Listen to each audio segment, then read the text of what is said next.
सभी मित्रों को प्रणाम। अगर कोई मेरी आवाज़ सुन पा रहा है तो कृपया एक बार मुझे बता दे कि मेरी जो आवाज़ है वो आपके समक्ष पहुंच पा रही है या नहीं, ताकि मुझे जानकारी हो जाए कि आज का कार्यक्रम मैं शुरू कर सकूं।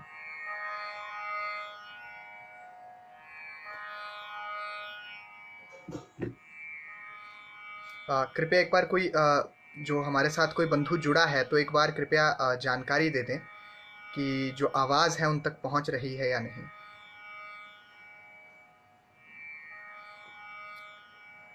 हमारे साथ कुछ लोग जुड़ चुके हैं। मैं आशा करता हूँ अगर मेरी आवाज़ आप सबके समक्ष पहुँच पा रही है तो आज का कार्यक्रम शुरू कर सकते हैं।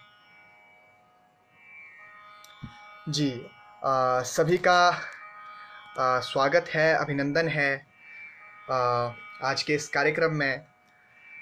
आज जो 7 बजे ये कार्यक्रम होता है, हिमाचल भाषा संस्कृति विभाग अकादमी द्वारा जो ये कार्यक्रम चलाया जा रहा है, फेस पर लाइट। जी, मैं इसका कुछ करता हूँ। जी, अगर अभी जो रोशनी है वो आ रही है तो आप मुझे कृपया बता दें। जी, तो ये कार्यक्रम जो है, अभी आपने बहुत सारे कवियों को, वरिष्ठ कवियों को आपने इस कार्यक्रम में सुना होगा। उसी श्रृंखला में आज मैं आप सबके समक्ष प्रस्तुत हुआ हूँ, अपनी कुछ कविताएं लेकर, अपनी कुछ रचनाएं लेकर। आप सबका आशीर्वाद चाहूँगा, आप सबका प्रेम चाहूँगा, और आशा करता हूँ कि मेरी जो कविताएं हैं, रचनाएं हैं, वो मैं नहीं जानता किस प्रकार की हैं, परंतु आप सबको पसंद आएगी। जी, आज का कार्यक्रम शुरू करने से पहले सबसे पहले मैं अकादमी का धन्यवाद करता हूँ, जिन्होंने आज के कार्यक्रम में मुझे बुलाया। डॉक्टर करम सिंह जी जो हमारे अकादमी के सचिव हैं, मैं उनका भी धन्यवाद करता हूँ। डॉक्टर हतेंद्र जी का मैं धन्यवाद करता हूँ कि उन्होंने आज के कार्यक्रम में मुझे बुलाया।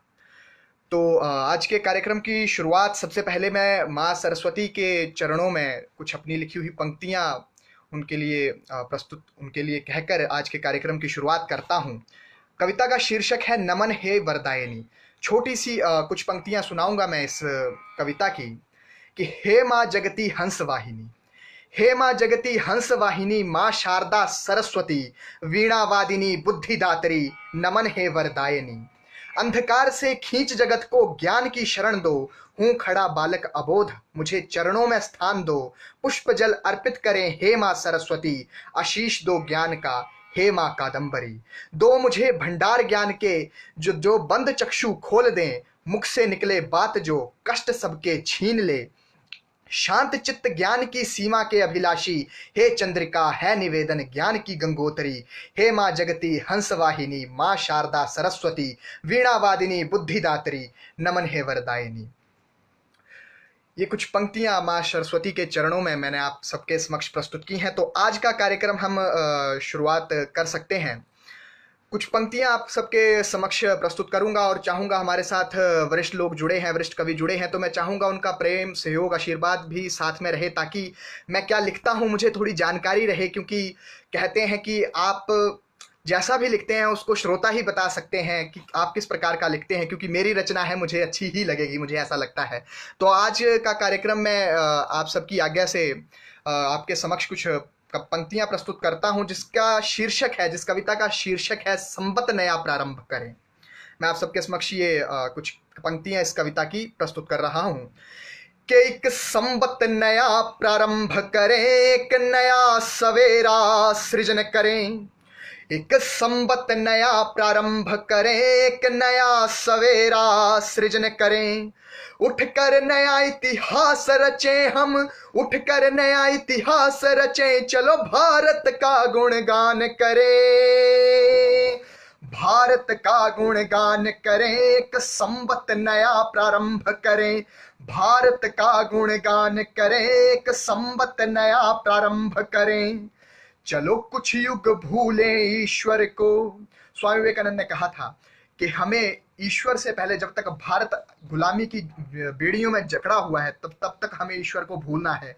तो जब तक हमारा राष्ट्र परम वैभव पर, जब तक हम इस राष्ट्र को विश्व गुरु ना बना ले, तब तक हमें आराम नहीं करना है और भगवान से पहले इस मातृभूमि की पूजा करनी है। तो मैंने लिखा है कि चलो कुछ युग भूलें ईश्वर को, बस भारत का जयगान करें, जब तक भूखा सोए कोई भी तनिक ना विश्राम करें।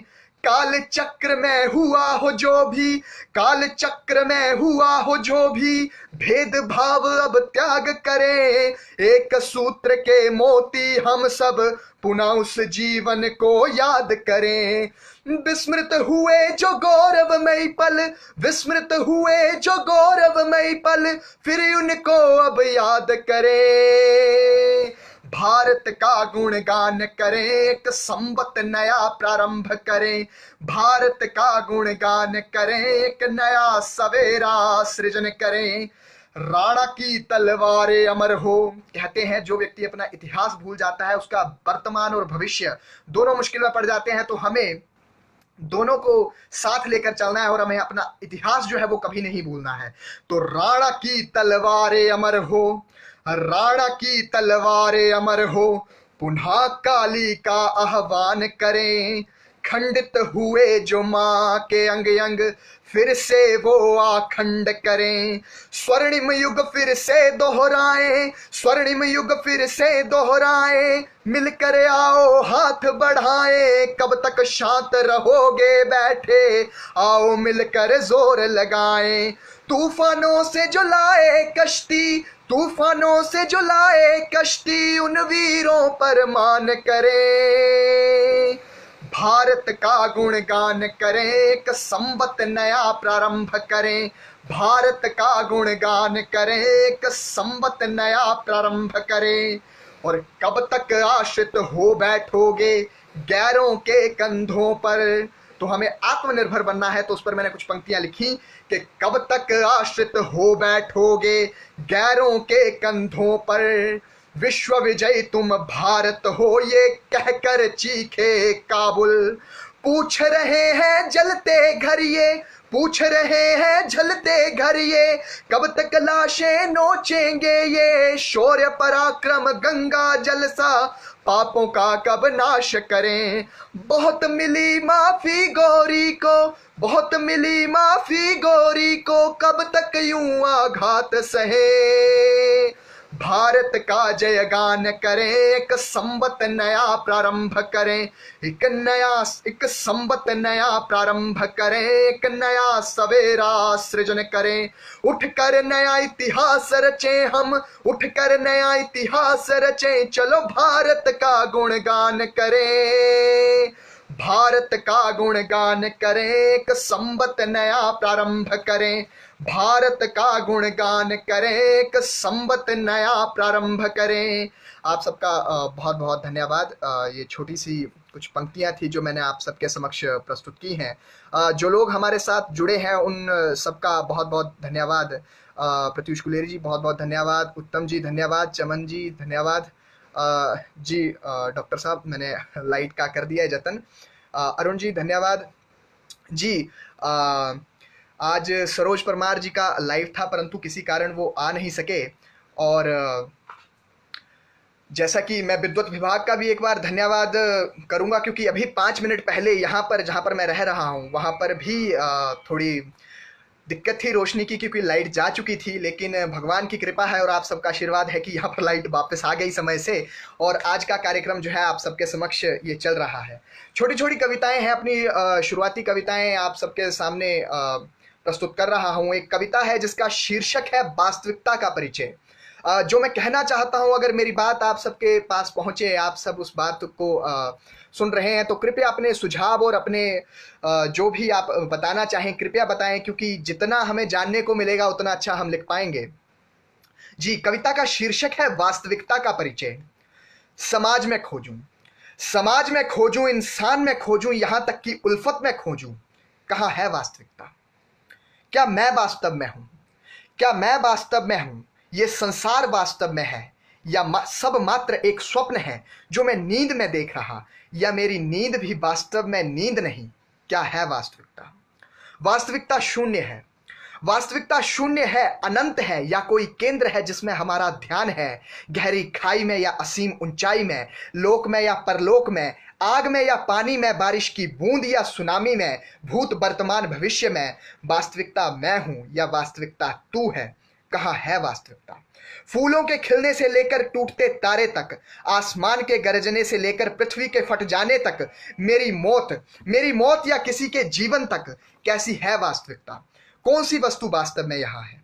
ये सबसे प्रश्न है कि यहाँ पर ये जो हम आसपास देख रहे हैं, जो समाज है या जो भी चिंताएं हम व्याधियां पाल कर बैठे हुए हैं, क्या ये सच में है या मात्र एक स्वप्न है? हो सकता है मैं नींद में हूं और मेरे दिमाग में ये सारी चीजें चल रही हैं, क्योंकि कहते हैं कुछ भी हो सकता है इस संसार में। तो उसी भाव को लेकर मैंने ये कविता लिखी है कि कैसी है वास्तविकता? कौन सी वस्तु वास्तव में यहाँ है? क्या है ये जीवन? क्या है ये उत्तर? क्या प्रश्न है? क्या है वास्तविकता? प्रभु वास्तव में तो किसने देखा? प्रभु वास्तव में तो किसने देखा? शैतान वास्तव में तो हमने बस एक दूजे में देखा। घोर अंधकार या प्रकाश, घोर अंधकार या प्रकाश, ईश्वर या शैतान, क्या है उसका परिचय? किसने जानी वास्तविकता? हिमालय के ऋषि ने या नए जन्मे शिशु ने? क्या है वास्तव में? ना जानो तुम ना जानू मैं, दो वास्तविकता का परिचय। दो वास्तविकता का परिचय अगर हो ज्ञानी, वरना पूछो सबसे वास्तविकता का परिचय, जैसे पूछूं तुमसे मैं, जैसे पूछूं तुमसे मैं। ये छोटी सी कविता थी जो मैंने आप सबके सामने प्रस्तुत की है, क्योंकि मुझे लगता है वास्तविकता क्या है ये हम समझ नहीं सकते हैं, क्योंकि अलग अलग जगहें अलग अलग बातें बताती हैं, अलग अलग व्यक्ति, जितने व्यक्तियों से मिलेंगे उतनी आपको चीज़ें मिलेंगी। तो हो सकता है वास्तविकता ऐसी है जो हम नहीं समझ पा रहे हैं। परंतु खैर, ये प्रश्न आपसे है कि वास्तविकता क्या है, तो इसका उत्तर आप ढूंढिए, और अगर किसी को उत्तर मिलता है तो कृपया मुझे भी उत्तर दें। एक और कविता आप सबके समक्ष प्रस्तुत करता हूं, जो बहुत समय पहले मैंने एक कविता लिखी थी, जिसका शीर्षक है अदालत में श्री राम। कि गरुड़ एक संदेश लाया, गरुड़ एक संदेश लाया, श्री राम को फरमान सुनाया, कचहरी से आया है न्योता, हे प्रभु श्री राम आपको अदालत ने बुलवाया। पहुंचे अदालत में प्रभु श्री राम। एक कहानी की तरह मैंने इस कविता को बांधा है, क्योंकि भगवान श्री राम को मानना एक अलग बात है, उनके आदर्शों पे चलना एक अलग बात है। तो कलयुग में अगर श्री राम होते तो क्या होता, थोड़ा सा वो भाव लेकर मैंने ये कविता जो है रची है और आप सबके समक्ष ये कविता जो है प्रस्तुत कर रहा हूँ। जो लोग हमारे साथ जुड़े हैं, मैं उन सबका शुक्रिया करता हूँ कि आप अपना कीमती समय लेकर आज हमारे साथ जुड़े हैं। रमकांत जी बहुत बहुत धन्यवाद। तो गरुड़ एक संदेश लाया, श्री राम को फरमान सुनाया, कचहरी से आया है न्योता, हे प्रभु श्री राम आपको अदालत ने बुलवाया।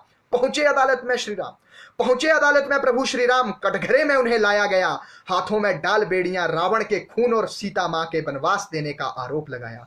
प्रभु चौंके अपनी बात रखने लगे, रोका जज ने, प्रभु पहले अपना वकील पेश करें। सुन सब लक्ष्मण काला कोट पहनकर आ गए, और सारे सबूत लाने हनुमान श्रीलंका निकल गए। पूछा प्रभु से जज ने वजह क्या थी रावण के खून की, क्यों कानून से ऊपर बैठे आप, कैसे और क्यों बेड़ी तोड़ी कानून की। लक्ष्मण बचाव में उतरे, कहा धर्म स्थापना हेतु था ये जरूरी, प्रभु श्री राम है निर्दोष नहीं कोई गलती उनकी। उधर सरकारी वकील ने की सवालों की बौछार, कहा सीता मां का वनवास भी है धर्म स्थापना की बात। सवालों की बरसात से प्रभु रहे खामोश, और श्री राम को खामोश देख उड़ने लगे सबके होश। जज ने पूछा क्या आपको नहीं देना अपनी बेगुनाही का सबूत। श्री राम हंसे, कलयुगी अदालत में बिकता सब, क्या सच क्या झूठ। आज कटघरे में खड़ा किया, कल मंदिर से हटाएंगे, कल तक मुझे पूजने वाले मुझे ही फांसी पर चढ़ाएंगे। लोग अपने मंदिर बनाएंगे, बाहर भगवान को बिठाएंगे, धर्म को छोड़ पीछे स्वार्थ पर नित ने ईश्वर पैदा किए जाएंगे।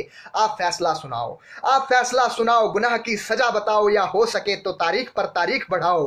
कलयुग में राम भी रावण भी राम है, गौर से देखो दुनिया वालों, अदालत में श्री राम है।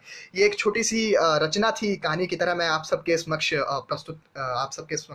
प्रस्तुत की है मैंने ये कविता। ओम प्रकाश जी बहुत बहुत धन्यवाद, इंद्र जी बहुत बहुत धन्यवाद। तो ये छोटी छोटी कविताएं हैं जो बहुत पहले मैंने लिखी थी, मैं आप सबके समक्ष प्रस्तुत कर रहा हूँ। और भी बहुत सारी बातचीत साथ साथ में मुझे लगता है मैं करता रहूँगा। आप सबका आशीर्वाद भी चाहिए। जो लोग सुन रहे हैं कृपया अपना सुझाव जो है वो भी देते रहें, क्योंकि सुझाव मिलता रहे तभी कविता जो है और निखर कर आती है। एक वैसी ही छोटी सी 4 पंक्तियां श्री राम के चरित्र पर मैंने लिखी थी, कुछ दिन पहले भी मैंने पढ़ी थी, तो 4 पंक्तियां आप सबके समक्ष में वो प्रस्तुत कर रहा हूं कि राम केवल नाम नहीं, राम केवल भगवान नहीं, और ईश्वर बनना आसान है, राम बनना आसान नहीं। ये 4 पंक्तियां मैं आप सबके समक्ष इसलिए कह रहा हूं क्योंकि सब कुछ करना आसान है परंतु राम बनना बहुत मुश्किल काम है। क्योंकि राम का जो चरित्र है, कैसे इंसान से भगवान बना जा सकता है, ये राम के चरित्र से हमें पता लगता है। तो मैं आशा करता हूं कि सबका सभी उसी प्रकार जो है बढ़ते रहें। प्रभु श्री राम जिस प्रकार चाहते हैं उसी प्रकार हम भी बनते रहें। वरिष्ठ कवि प्रत्युष गुलेरी जी हमारे साथ जुड़े हैं, बहुत बहुत धन्यवाद गुरु जी। अजय जी धन्यवाद, इंद्र जी धन्यवाद। 4 पंक्तियां बहुत मेरी जो सबसे पहले मैंने मंच पर अपनी कविता पढ़ी थी, उस कविता की 4 पंक्तियां आप सबके समक्ष प्रस्तुत कर रहा हूं, जिसका कविता का शीर्षक था वाह क्या बात है। कविता थोड़ी लंबी है लेकिन संक्षिप्त में कुछ 4-5 पंक्तियां जो मुझे बहुत पसंद है आप सबके समक्ष प्रस्तुत कर रहा हूं। कि मंदिर में गया हिंदू मिले, मंदिर में गया हिंदू मिले, मिले मस्जिद में मुसलमान। मंदिर में गया हिंदू मिले, मिले मस्जिद में मुसलमान। बैठ गुरुद्वारे में सिख मैंने देखे, बताओ कहाँ गए इंसान। और इसी 4 पंक्तियों का उत्तर है कि बैठ मैखाने में इंसान है मिलता, बैठ मैखाने में इंसान है मिलता। राम अली का ना वहां विवाद है, और एक प्याले में पीते हैं हाला, और एक प्याले में पीते हैं हाला। तुम ही कहो क्या बात है, तुम ही कहो क्या बात है। तो ये छोटी छोटी पंक्तियां हैं जो मैं आप सबके समक्ष प्रस्तुत कर रहा हूं। मुझे लगता है आप सबको पंक्तियां अच्छी लगी होंगी। वीणा जी बहुत बहुत धन्यवाद आपका।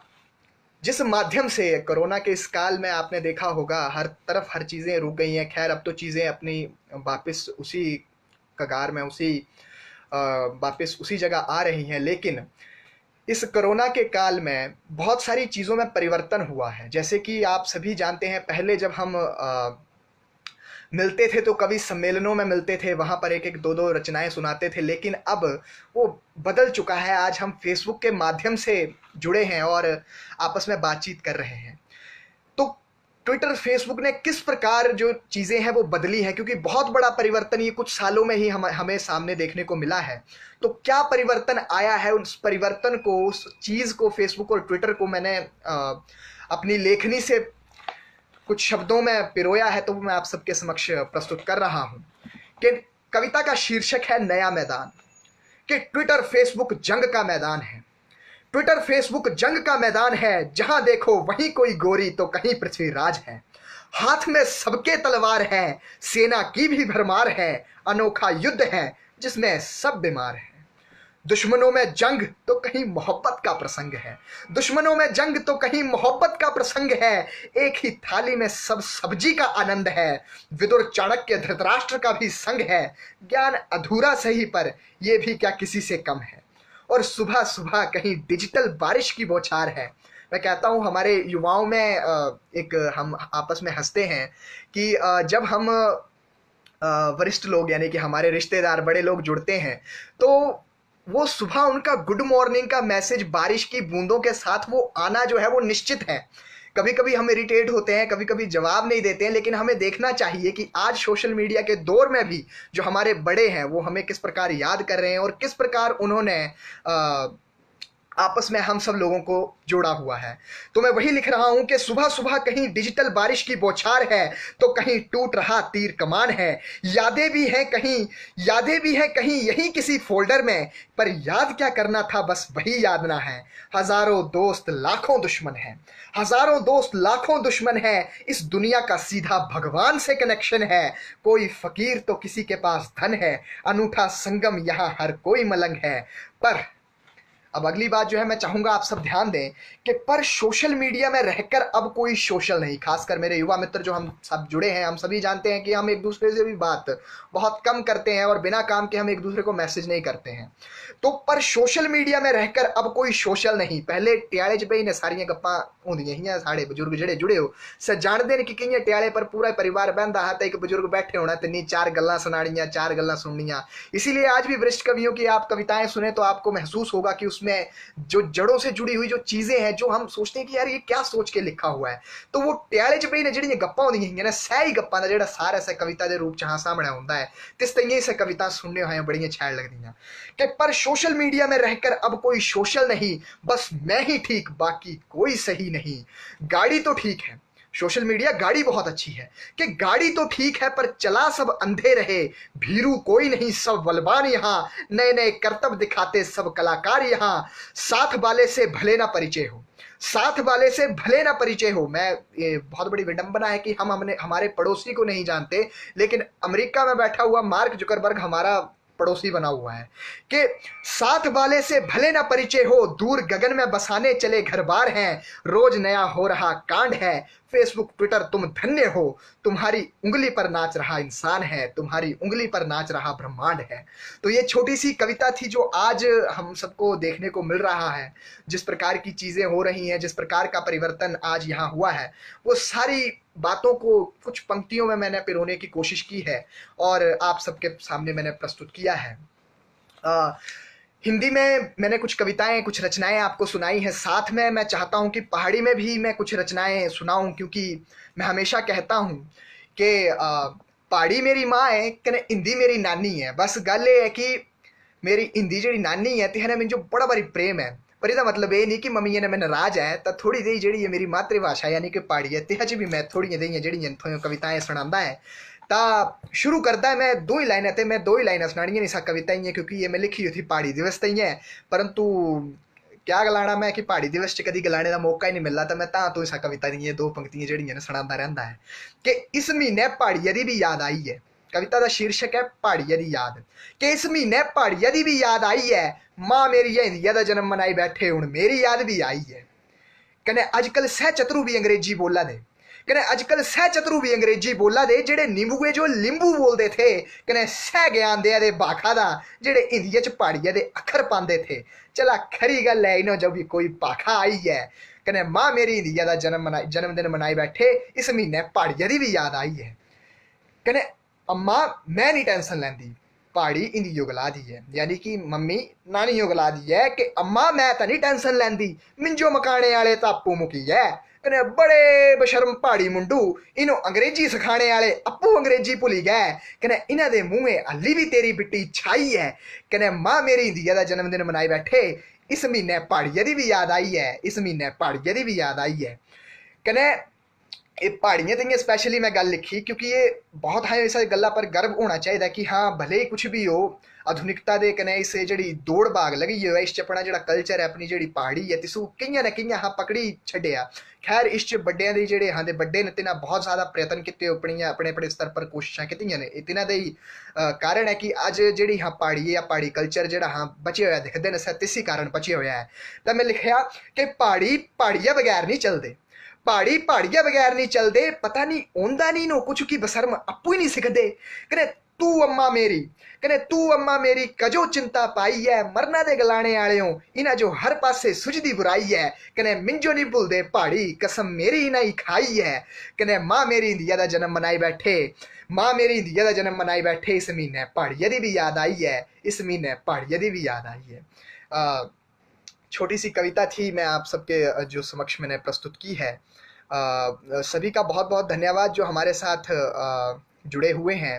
अंजलि जी बहुत बहुत धन्यवाद, सोनू जी धन्यवाद, जी शिवा पंचकरण है जी नाम चलिए, दीपक जी बहुत बहुत धन्यवाद, उमा जी बहुत बहुत धन्यवाद, डॉक्टर प्रियंका जी धन्यवाद, दीपक जी धन्यवाद, वीरेंद्र जी धन्यवाद, विशाल जी माफ़ करें, कई बार क्या होता है कि स्थिति ऐसी होती है कि कई बार जोर लगाना पड़ता है। खैर 5 मिनट पहले यहाँ पर बिजली नहीं थी और मैं एकदम तैयारी करके बैठा हुआ था और 10 मिनट पहले बिजली चली गई है। मुझे समझना है कि कार्यक्रम 7 बजे है और आज्ञा हुई है तो कार्यक्रम में पहुँचना है, कुछ कविताएं आप सबके सामने कहनी है, लेकिन बिना बिजली के किस प्रकार अपनी बात आप सब तक पहुँचाऊँगा।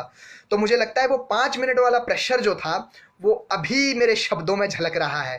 खैर उसके लिए माफ़ी चाहूँगा और कोशिश करूँगा कि अगली जो कविताएं आ रही हैं उनमें इस प्रकार की चीज़ें आपको देखने को ना मिले। दीपक जी बहुत बहुत धन्यवाद। एक हाल ही में मैंने कविता लिखी है, छोटी सी कविता है, पहाड़ी में ही आप सबके समक्ष उसको भी प्रस्तुत कर रहा हूँ। कने कविता का शीर्षक है कि 80 भी नहीं होता। छोटी सी कविता है, घर गया हुआ था, लॉकडाउन जब था तो घर में था, तो वहाँ पर काम करते हुए कुछ पंक्तियाँ ध्यान में आई तो वो कविता के रूप में आप सबके समक्ष में प्रस्तुत कर रहा हूँ जो मैंने लिखा है। कविता का शीर्षक है कि 80 भी नहीं होता। कने मिट्टी खुणने ते पहला जियां पत्थर कढ़ना पौंदा, मिट्टी खुणने ते पहले जियां पत्थर कढ़ना पौंदा, तियां मिस्त्री बनने ते पहले तियां कुलिया बनना पौंदा। कुलिया जो मिस्त्री कन्नै जेड़ा काम करदा, मेरे बहुत सारे मित्र जिनको अगर लगता है कि कोई शब्द ऊपर से गया तो वो पूछ सकते हैं, क्योंकि मैं चाहता हूं कि जो मैंने लिखना, जो मैं चाहता हूं वो आप तक बात पहुंचे। तो कविता इस प्रकार है कि मिट्टी मिट्टी खुणने ते पहले जियां पत्थर कढना पौंदा, मिट्टिया खुणने ते पहले जियां पत्थर कढना पौंदा, तियां मिस्त्री बनने ते पहले तियां कुलिया बनना पौंदा। कने जंगले बिच बड़ी ने जियां रस्ता आपू कढना पौंदा, कने जंगले बिच बड़ी ने जियां रस्ता आपू कढना पौंदा, तियां मखीर इयां नहीं निकलदा, दूं पाना पौंदा। कने कुत्ता दरड़ीदा है, कने कुत्ता दरड़ीदा है तो ठंड रखनी। मेरे एक मित्र है, वो कहते हैं कि पागल के साथ पागल बनना पड़ता है, तो मैंने उसी संदर्भ में ये पंक्ति सोच के वो मेरे दिमाग में आई थी तो मैंने लिखी। कने कुत्ता दरड़ीदा है तो ठंड रखनी, कुत्ता दरड़ीदा है तो ठंड रखनी, और जगह लोहे ने लोहा कटिया नहीं जाता। कने मिट्टी खुणने ते पहले जियां पत्थर कढना पौंदा, मिस्त्री बनने ते पहले तियां कुलिया बनना पौंदा। कने बड़े लमड़ोई ने प्यार नहीं हुंदा, कने बड़े लमड़ोई ने प्यार नहीं हुंदा, भेडा चाली ने कम नहीं हुंदा, कने अस्सी लिया करा खुली ने, कने अस्सी लिया करा खुली ने, ये सबके लिए बात कह रहा हूं। कने अस्सी लिया करा खुली ने, मरी जाना कुतकी, फिर अस्सी भी नहीं हुंदा, फिर अस्सी भी नहीं हुंदा। क्योंकि हंसते रहना चाहिए और हंसाते रहना चाहिए, क्योंकि छोटी सी जिंदगी है। इस छोटी सी जिंदगी में अगर हम लोग उलझते रहे, उदास रहे, तो मुझे लगता है ये जिंदगी व्यर्थ चली जाएगी। इसीलिए जितना हंस सकते हैं हंसिए, और जितना हंसा सकते हैं हंसाइए। मैं हास्य रस में कुछ खास हूँ नहीं, तो मैं आप सबसे माफ़ी चाहूँगा कि मैं हंसा भी नहीं पा रहा हूँ, और शायद कोशिश मेरी है ज़रूर कि हंसते मुस्कुराते मेरी कविताओं को सुनकर लोग हंसते मुस्कुराते रहें। छोटी छोटी कविताएं आप सबको सुना रहा हूँ, एक और कविता आप सबके समक्ष प्रस्तुत कर रहा हूँ। मैंने बहुत मेरी जो शुरू की कविताएं हैं, जो मैंने बहुत शुरू में लिखी हैं, आजकल ना जाने क्यों मुझे मेरी जो पुरानी कविताएं उनको कहने की बहुत ज़्यादा इच्छा हो रही है। आज मैंने सोचा था कि नई कविताएं, कुछ नई रचनाएं सुनाऊंगा, लेकिन फिर वापस मैं वहीं आ गया जहाँ से शुरुआत की थी, और उन्हीं रचनाओं को लेकर बैठ गया जो मैंने बहुत पहले लिखी थी। तो मुझे लगता है कि आपको ये रचनाएं पसंद आएंगी, और आप सबका आशीर्वाद और प्रेम मैं चाहूँगा, और आप सबके सुझाव भी चाहूँगा, क्योंकि जितने सुझाव मिलेंगे उतनी ही चीज़ें नई निकल कर आएंगी। क्योंकि अगर मैं अकेले ही चलना होता तो मुझे लगता है ना कहीं पहुँच पाता और ना कुछ कर पाता। तो सबका साथ चाहिए, और उसी साथ को लेकर अच्छी अच्छी रचनाएं मैं आप सबके समक्ष प्रस्तुत कर सकूं, ऐसा मुझे लगता है। तो मैं आप सबका आशीर्वाद चाहूँगा, और कविता का शीर्षक है आवारा, मेरी और चांद की बातचीत। बहुत समय पहले मैंने ये कविता लिखी थी, तो मुझे लगता है कि मैं और चांद एक जैसे हैं। मेरे बहुत सारे मित्र ऐसे होंगे जो रात को लेट घर आते हैं और घर वाले उन्हें आवारा कहते हैं, तो वो इस कविता से ज़्यादा जुड़ पाएंगे, खासकर जो हमारे पुरुष साथी हैं। क्योंकि मुझे लगता है मैंने उन्हीं को रख के और खुद को बीच में रख के ये कविता रची है। कविता का शीर्षक है आवारा। कि हाँ तू भी निकल आधी रात को, हाँ तू भी निकल आधी रात को, पर तू क्यों चांद बन बैठा। हाँ तू भी निकल आधी रात को, पर तू क्यों चांद बन बैठा, और मैं आवारा। इतनी चांदनी से ना तू तम को ढक पाया, इतनी चांदनी से ना तू तम को ढक पाया, दिन में निकलकर मैं भी ना कोई काम कर पाया, पर फिर भी तू सबका दुलारा, और लोगों के लिए मैं आवारा। देखिए, मैं मानता हूं कि मेरा और चांद का काम एक जैसा है। उसकी भी, वो भी रात को निकल रहा है, मैं भी रात को निकल रहा हूं, लेकिन लोगों का वो दुलारा है और लोगों को मैं आवारा लगता हूं, ये ऐसा मुझे लगता है। तो मैंने ये कविताएं आगे कुछ लिखी, पंक्तियां लिखी कि कमियां बहुत सी हैं मुझ में, कमियां बहुत सी हैं मुझ में, पर दाग तो तुझ में भी है, और रोशनी तेरी भी सूरज से, रोशनी तेरी भी सूरज से, ताकत मेरी भी तो कहीं और से है, पर फिर भी क्यों ये भेदभाव है कि लोगों के लिए तू चांद, लोगों के लिए तू चांद, और मैं आवारा। मैं मानता हूं मुझ में भी कमियां हैं, चांद में भी कमियां हैं, कोई परफेक्ट नहीं है, लेकिन जब सवाल उठते हैं तो कोई नहीं चाहता कि मुझ पर सवाल उठे। हर किसी की ऐसी ही कहानी है कि मेरे बारे में जो बात करे वो अच्छा करे, बुरा बुरा ना करे। तो खैर, जो अब जिसकी जैसी सोच, अब उसका कुछ नहीं कर सकते, और कहते हैं आलोचना होती रहनी चाहिए, उसी से व्यक्ति जो है ताकतवर बनता है। हमेशा वो कहते हैं कि फूलों पर चलकर हम माउंट एवरेस्ट नहीं चढ़ सकते। माउंट एवरेस्ट चढ़ना है तो वो पहाड़ी जो है वो चढ़नी पड़ेगी, वो कुछ पत्थर, कुछ कीले, कुछ नोक जो है वो पैर में चुभनी चाहिए।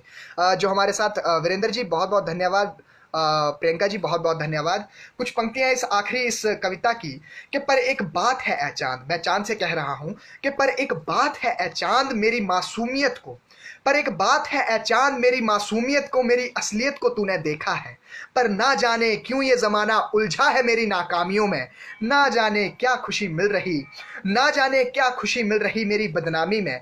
पर फिर भी तू इनके लिए चांद और मैं आवारा, हमेशा आवारा। तो ये छोटी सी कविता थी जो मैंने आप सबके समक्ष प्रस्तुत की है, जिसका शीर्षक था आवारा। और मैं और चांद कैसे एक जैसे हैं और कैसे हम दोनों की कहानी अलग अलग है, ये इस कविता के माध्यम से आप सबके समक्ष मैंने प्रस्तुत किया है। एक और कविता है मेरी, मैंने अभी बहुत से लोग ऐसे मुझे लगता है जुड़े हैं जिन्होंने ये कविता सुनी होगी, किंतु फिर भी मैं आप सबके समक्ष ये कविता प्रस्तुत कर रहा हूँ, जिसका शीर्षक है औकात नहीं भूलता हूँ मैं। कुछ पंक्तियां इसकी सुनाऊंगा कि औकात नहीं भूलता हूं मैं, औकात नहीं भूलता हूं मैं, क्योंकि अक्सर परिंदों की तरह उड़ते इंसानों को गिरते हुए देखा है। औकात नहीं भूलता हूं मैं, क्योंकि अक्सर परिंदों की तरह उड़ते इंसानों को गिरते हुए देखा है, हाथ से सब कुछ मिट्टी की तरह फिसलते हुए देखा है। औकात नहीं भूलता हूं मैं, औकात नहीं भूलता हूं मैं, क्योंकि अक्सर परिंदों की तरह उड़ते इंसानों को गिरते हुए देखा है और उठते हुए लोगों को भी सर झुकाते हुए देखा है। मैं मेरी जो लोग मुझे पर्सनली जानते हैं वो तो मानेंगे कि मेरी हाइट जो है वो करीब 6 फुट है। तो मैंने उसी को सोच के ये कविता कुछ पंक्तियां लिखी हैं कि उठते हुए लोगों को भी सर झुकाते हुए देखा है, और कितना भी लंबा हो इंसान, और कितना भी लंबा हो इंसान, छोटे दरवाजों से झुककर निकलते हुए देखा है। औकात नहीं भूलता हूँ, औकात नहीं भूलता हूं मैं, क्योंकि अक्सर परिंदों की तरह उड़ते इंसानों को गिरते हुए देखा है। कि महफिलों में तन्हा, महफिलों में तन्हा तो कहीं तन्हाइयों में महफिलों को देखा है, महफिलों में तन्हा तो कहीं तन्हाइयों में महफिलों को देखा है। और अक्सर आसमान की ऊंचाई छूने वालों को, और अक्सर आसमान की ऊंचाई छूने वालों को सबसे ऊपर बैठ अकेले रोते हुए देखा है। औकात नहीं भूलता हूं मैं, क्योंकि अक्सर परिंदों की तरह उड़ते इंसानों को गिरते हुए देखा है, हाथ से सब कुछ मिट्टी की तरह फिसलते हुए देखा है। औकात नहीं भूलता हूं मैं कि छीन कर तो कहीं मार कर, संसार का नियम है कि जो सबसे ज्यादा ताकतवर होगा वही जिएगा। खैर कड़वा है लेकिन सच है, और मैं कहता हूं कि सच कितना भी कड़वा हो उसे बोलने से और सुनने से परहेज नहीं होना चाहिए।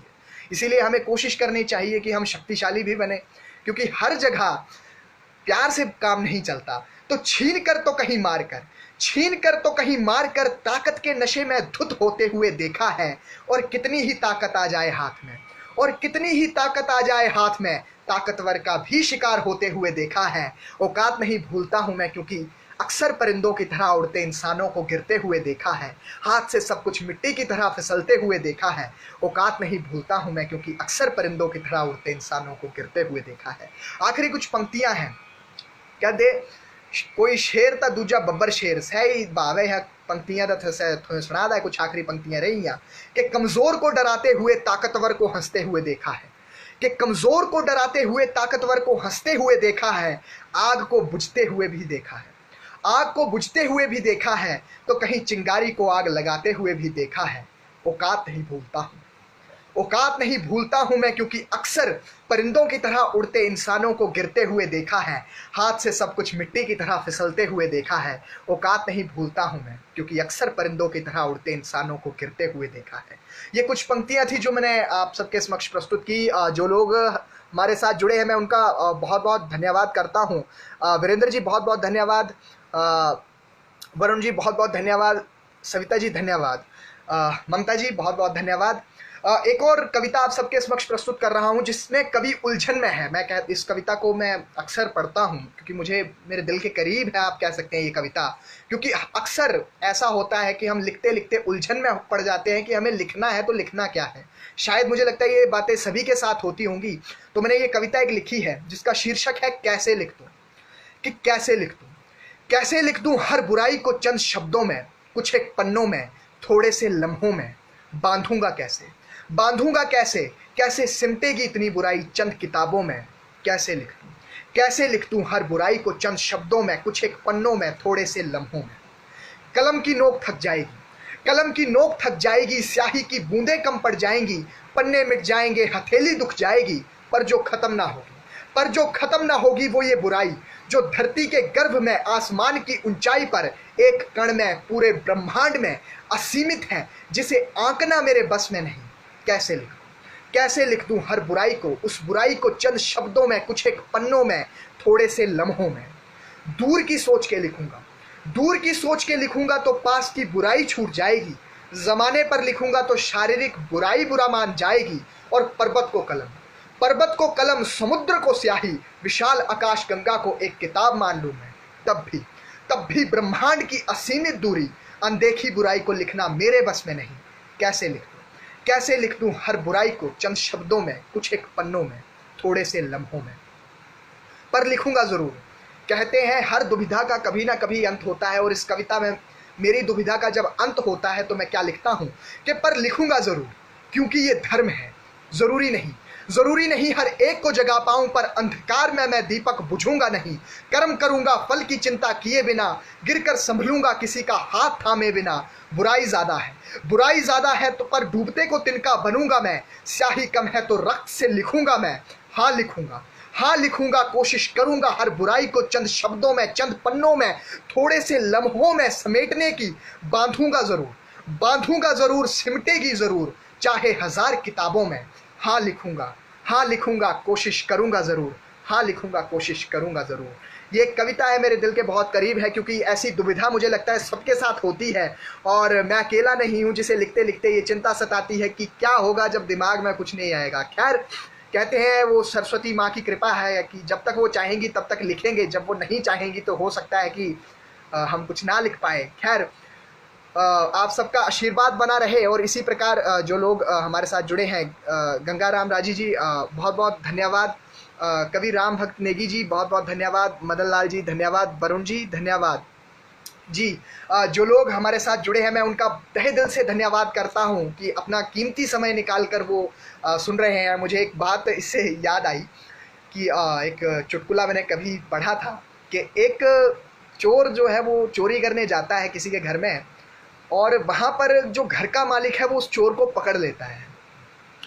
अब चोर को वो बांध देता है और पुलिस को फ़ोन करने लगता है। तो चोर बोलता है कि भाई साहब मुझे छोड़ दो, मेरे बीवी बच्चे हैं, ऐसे है वैसे है, मुझे माफ़ कर दो और आज आगे से चोरी नहीं करूँगा। भाई साहब जो थे भले मानुस थे, तो उनका मन जो है वो पसीज जाता है और कहते हैं चलो ठीक है छोड़ देता हूँ, लेकिन तुम्हें मेरी एक शर्त जो है वो माननी पड़ेगी। अब चोर थोड़ा असमंजस में पड़ता है, लेकिन पुलिस के पास जाने से अच्छा है वो सोचता है कि ठीक है जी आप बता लो आप क्या चाहते हैं मुझसे, कौन सा काम करवाना चाहते हैं, मैं काम कर देता हूँ। तो जो महाशय थे वो थे कवि, तो वो कहते हैं कि भाई तेरे को मेरी कविताएं जो है वो सुननी पड़ेगी, और अगर तू मेरी कविताएं सुनेगा तो मैं तुझे पुलिस के पास नहीं भेजूंगा, यही मेरी शर्त है। अब बेचारा वो भाई साहब जो थे, चोर भाई साहब, वो माफ़ करें मुझे लगता है थोड़ा बीच में कटा था, तो वो हमारे जहाँ पर मैं पहुँचा था वहीं से शुरू करता हूँ कि जो चोर भाई साहब थे वो कहते हैं कि चलो ठीक है मैं मान जाता हूँ, मैं कितनी की कविताएं सुना लेगा कवि, सुनाओ। तो कवि जो है वो कविताएं सुनाने लगता है। अब कवि कविताएं सुनाने लगता है और जो महाशय हैं वो भी सुनने लगते हैं। सुबह के 5-6 बज जाते हैं और उसकी तरफ चोर जो है वो ऐसे देखता है कि भाई क्या हो गया, और हाथ जोड़ के कहता है कि भाई बस कर, तू मुझे पुलिस के पास दे दे, लेकिन कविताएं जो हैं वो बस कर, और कविताएं मैं नहीं सुन सकता।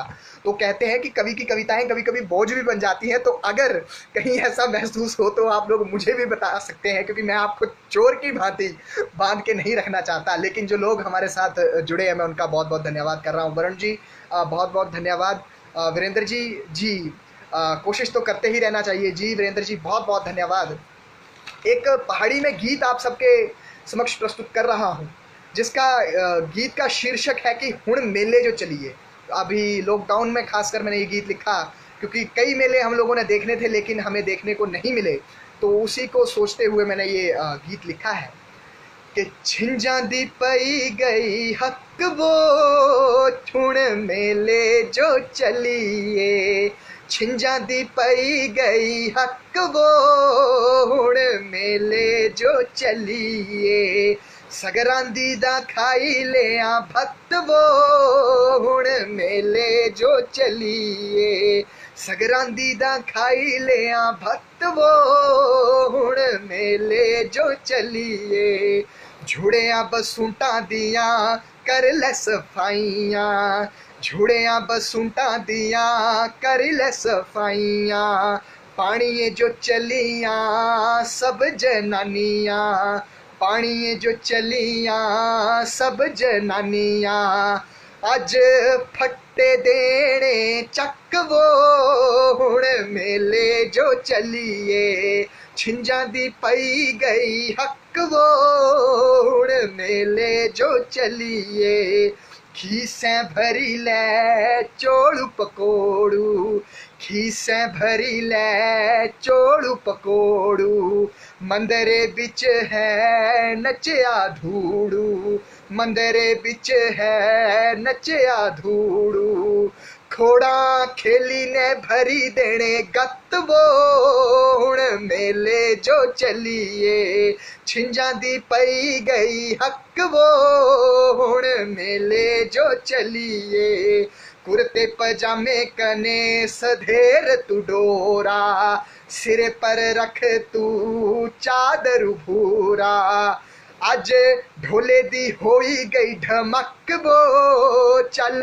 मेले जो चलिए, छिंजां दी पई गई हक वो चल मेले जो चलिए, सगरांदी दा खाई लिया भत्त वो हुण मेले जो चलिए, सगरांदी दा खाई लिया भत्त वो हुण मेले जो चलिए। छोटा सा गीत था, लॉकडाउन में लिखा था, क्योंकि आप सबके साथ साथ मुझे भी याद आ रही थी कि जो इतने मेले होते थे, जो इतने कार्यक्रम होते थे, वो सभी कोरोना की वजह से स्थगित हो चुके हैं, और शायद सभी उन मेलों को, उन बातों को, उस समय को याद कर रहे हैं। तो उसी समय को याद करते हुए कुछ पंक्तियां मैंने लिखी थी, जो आप सबको सुनाई। इस गीत का शीर्षक था कि उन मेले जो चलिए। सविता जी बहुत बहुत धन्यवाद, विपिन जी बहुत बहुत धन्यवाद। अपने मित्र जब जुड़ते हैं तो उसका अलग ही आनंद होता है। कुछ और कविताएं आप सबके समक्ष में प्रस्तुत कर रहा हूँ। 4-5 पहाड़ी में पंक्तियां आप सबके समक्ष कहूँगा कि नेरे च चली ने कुथी ता पूज गई, कि नेरे च चली ने कदी ता पूज गई, मैं बेचारा भी कदी दुख सेक गई, कने अपने नी ता बगाने ही सही, कने अपने नी ता बगाने ही सही, अक पाई ने मिंजो भी कोई सद गाई, अक पाई ने मिंजो भी कोई सद गाई, कने कुण कुण रड़काने रस्ते पर चल दे। कहते हैं कि मने च भाव नहीं होना चाहिए कि मैं ओ रड़काना, चल दे जाना कुथी ता हाँ भी लगी जाना, तक कुण कुण रड़काने रस्ते पर चल दे, मिंजो ने सब अपने बड़ी मिल दे, कहले मैं चंगा मन चंगा तो कठोती च गंगा। तो सही गल मैं लिखी कि कुण कुण रड़काने रस्ते पर चल दे, मिंजो ने सब अपने बड़ी मिल दे, कने ठीकरियां चुभ गईयां तालू दिख गए, कने ठीकरियां चुभ गईयां तालू दिख गए, अली मिंजो से कुछ नहीं बोल दे, अली मिंजो से कुछ नहीं बोल दे, कने आखिरी 4 लाइनां ने कि जोरे डड्डी ने गल नहीं सुनती। अज खैर मैं थोड़ा प्रेशर ले लिया क्योंकि बिजली जी थी से थी नहीं, तो मैं टेंशन चाहिए हमें बिजली नहीं आई तो कार्यक्रम तो मैं चलाएंगा, पर चलांगा कियां, तो से टेंशन जी है सह जी भाव है साली तक मेरी मिंजो लगता है मैं गलांदे गलांदे सह कुछ समझो दे होने ने, तो गल मैं ही ले लेंदा अपने पारे कि जोरे डड्डी ने गल नहीं सुनदी, कि जोरे ने डड्डी ने गल नहीं सुनदी, चुप रही ने भी गल नहीं बनती, कने कखा दे घर होण ता भी बड़ा नहीं सोचना, कने कखा दे घर होने बोलते जेड़ा थुआ लिया है ना तिसने संतुष्ट रहना चाहिए। संतोख जेड़ा है सबसे बड़ा दान है कि चुप रही ने भी गल नहीं बनती, कने कखा दे घर होन ता भी बड़ा नहीं सोचना, कने कखा दे घर होन ता भी बड़ा नहीं सोचना, दिल बड़ा होना चाहिए दरियाए साई, दिल बड़ा होना चाहिए दरियाए साई।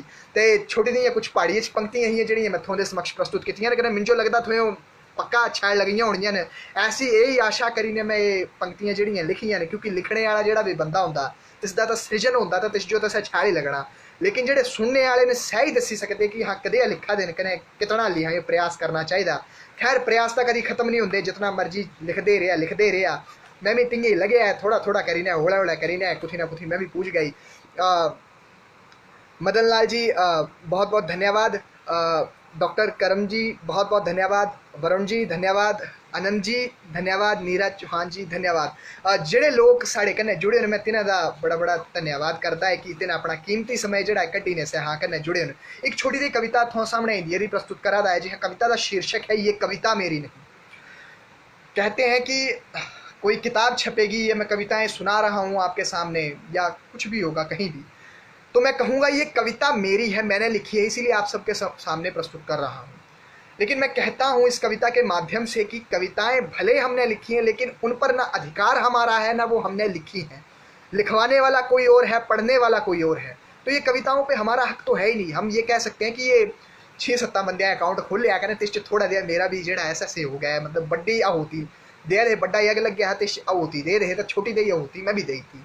तो शायद यह भाव लेने में एक कविता जी इथों के सामने प्रस्तुत करा था, जिसका शीर्षक है ये कविता मेरी नहीं। के सब शब्द किसी के शब्द किसी के, अर्थ किसी का, भाव कहीं के, राग कहीं का, ऋतु किसी की, वक्त किसी का, ऋतु किसी की, वक्त किसी का, पात्र बेगाने, चित्र से आने, कलम किसी की, पन्ना किसी का, पंक्ति किसी की, राग किसी का, भाषा किसी की, भाषा किसी की, ये छंद किसी का, और रचना कैसी, और रचना कैसी। मुझे नहीं पता मैं कैसा लिखता हूँ, ये सिर्फ श्रोता, ये आप लोग ही बता सकते हैं कि मैं कैसा लिखता हूँ।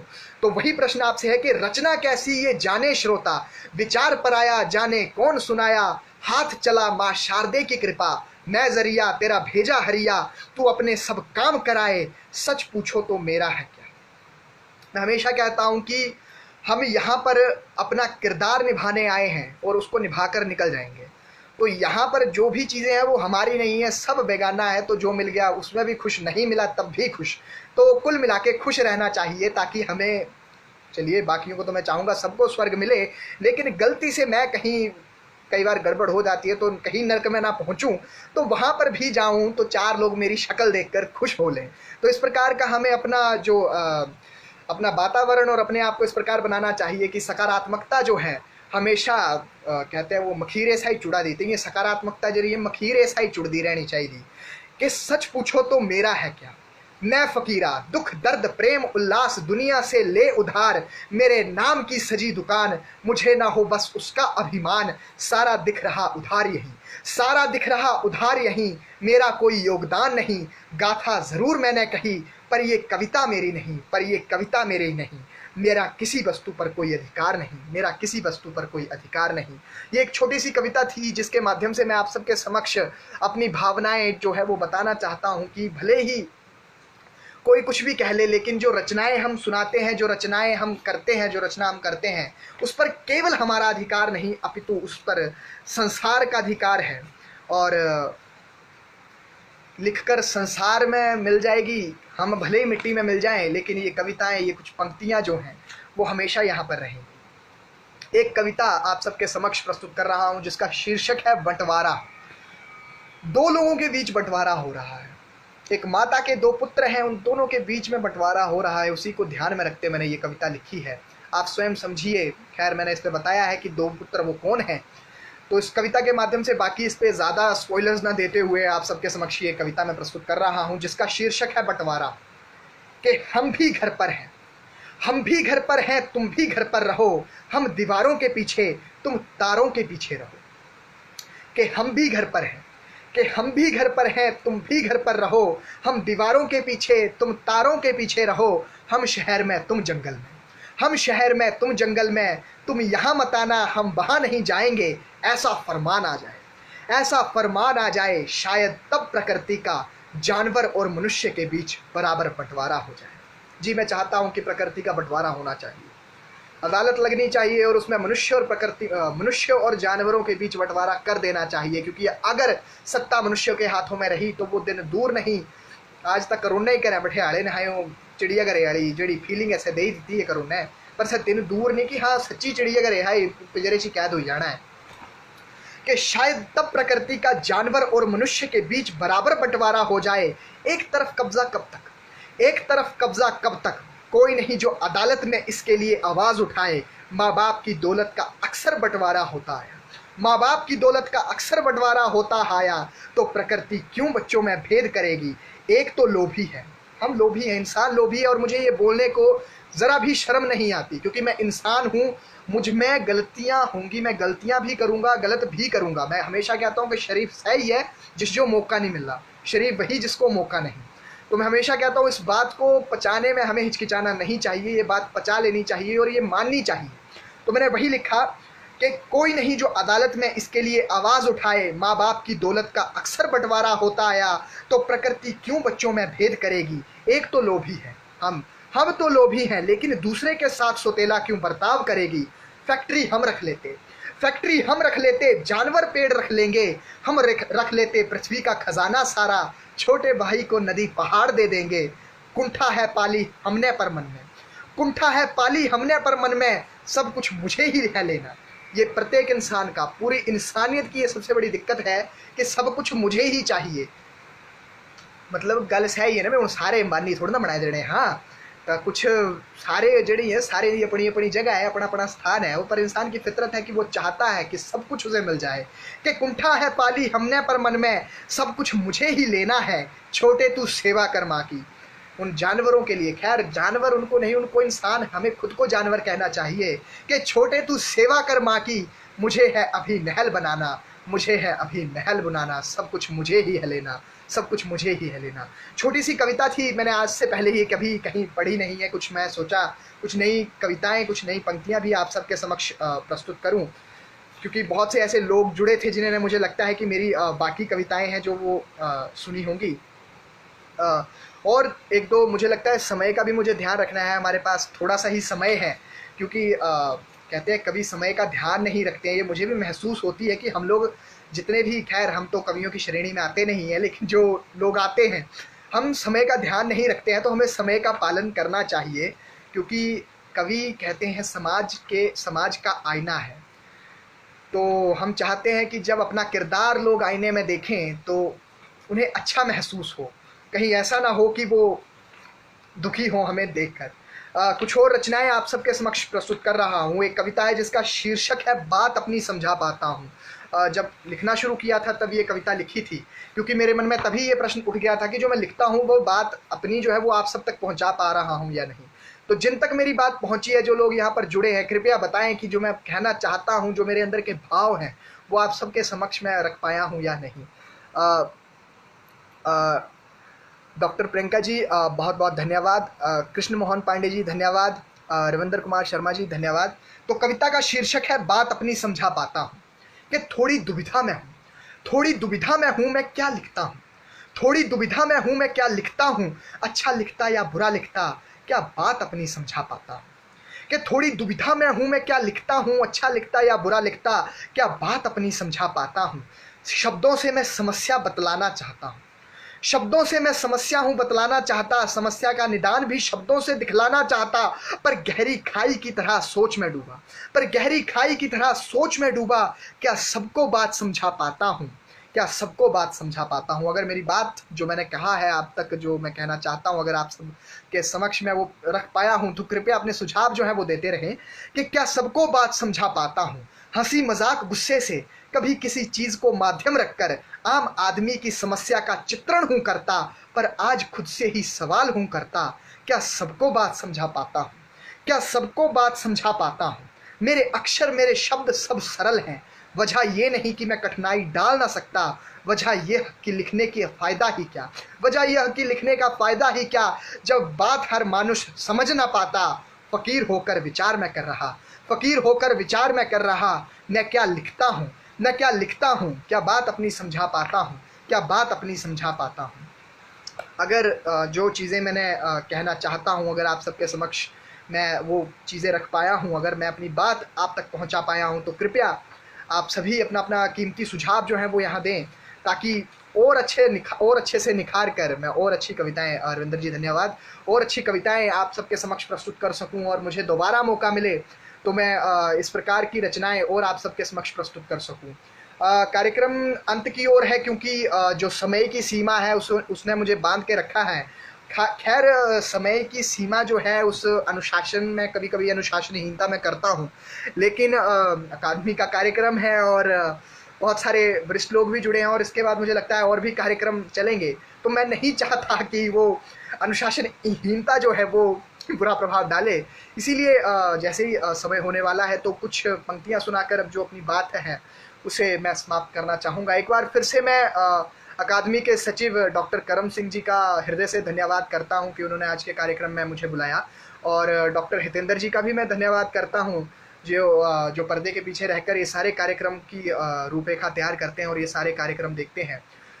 खैर आज्ञा हो तो किसी दिन फिर से आप सबके समक्ष हाजिर होऊंगा अपनी कविताओं, अपनी रचनाओं को लेकर। क्या लिखा है, कैसा लिखा है, ये आप सबके सुझाव जो हैं वो आमंत्रित है, और मैं चाहूँगा जो लोग मुझे सुन रहे हैं वो अपने विचार जो हैं, जो अपने विचार हैं वो कृपया मुझे बताएं ताकि मैं और अच्छा कर सकूं। जाने से पहले एक गीत आप सबके समक्ष प्रस्तुत कर रहा हूं जिसका शीर्षक है कुथू मेरा शहर कांगड़ा। जो लोग कांगड़ा से बाहर रहते हैं, खैर बहुत बार मैंने अकादमी के पेज पे भी ये गीत पहले प्रस्तुत किया है, लेकिन जाने से पहले मेरा पसंदीदा गीत है अपना लिखा हुआ, तो मैं आप सबको भी सुनाना चाहता हूँ क्योंकि मुझे लगता है बहुत सारे नए लोग जुड़े हुए हैं। स्नेहलता जी धन्यवाद। तो मुझे लगता है मैं ये गीत आप सबके समक्ष जो है वो सुनाने की इच्छा प्रकट कर रहा हूँ, मैं सुनाना चाहता हूँ। इसका शीर्षक है कुथू मेरा शहर कांगड़ा। गीत इस प्रकार है। मायनी मायनी मायनी मायनी देश विदेशा कुम्या लगदा न जी, माए लगदा न जी, कुथू मेरा शहर कांगड़ा। चीलां दे डाड़ू कन्ने चले थी हवावां, चीलां दे डाड़ू कन्ने चले दी हवावां, कुथू मेरा शहर कांगड़ा, कुथू मेरा शहर कांगड़ा। जो लोग यहाँ से बाहर रहते हैं स्पेशली उनके लिए मैंने ये गीत लिखा था।